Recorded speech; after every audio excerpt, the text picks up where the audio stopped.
Hey guys, welcome back. Right now Zaya's eating, but I wanted to show you guys a burping technique that works really well for me as opposed to patting her on the back. So as soon as she's ready to go, we'll be right back. Alright, you lean her up. We use this hand to support her head and her neck, and then this hand to point her little chin up. And you do a 360 motion very slowly. This technique works a lot faster as opposed to me patting her back, at least it does for me.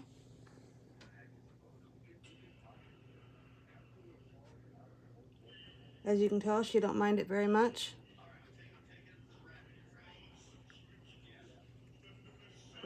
And there it is. Let's see if we can't get her to do any more with the time we have left.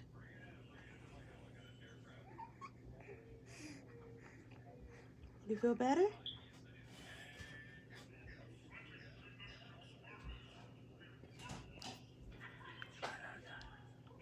All right, looks like we're